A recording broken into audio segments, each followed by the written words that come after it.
Hello mga lalabs! Dito naman ang Inday nyo. Ay nako, need na talaga ni Inday nyo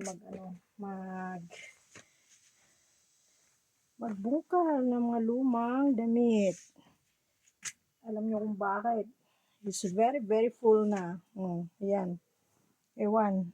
Pamain ko na lang siguro ito. Oy, hanggang ngayon di pa nakaligo ang Inday nyo ha.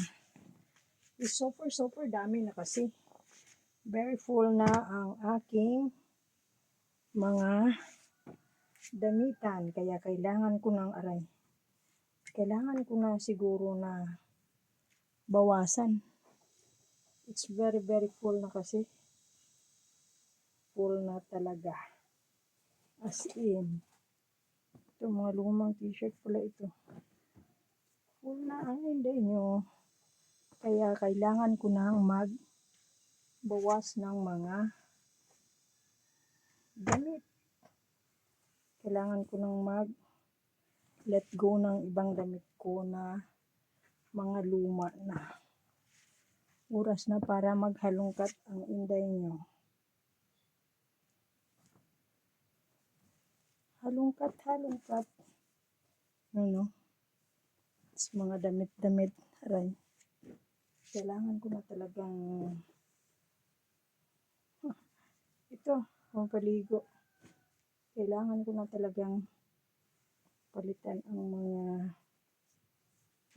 damitin. Kailangan ko nang mag-let go ng mga lumang damit. Sobrang dami. Ito yung mga kailangan ko nang mag-let go. Kasi so far puno na ang mga damitan ko. As in. Kaya kailangan ko nang mamili at mag-let go ng mga damit. Wala na kasing bakante. As in, punong-puno na talaga. Ay, pwede ito pang bahay ko.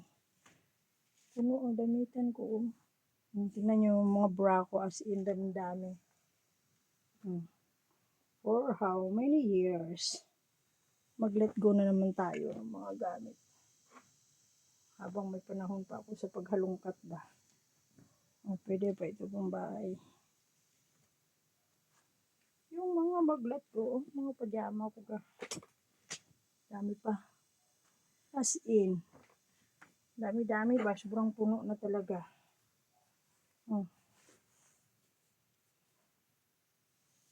Tuwan ko kasya pa kaya to. Try ko nga mamaya. Ayan. Ito mga damit na ganito. Let go ko na.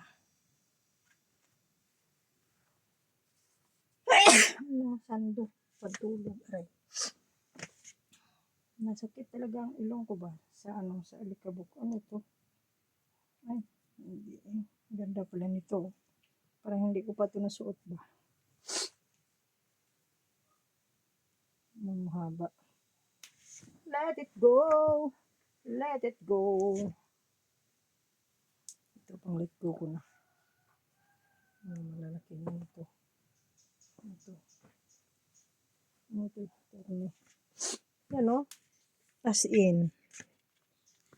Grabe.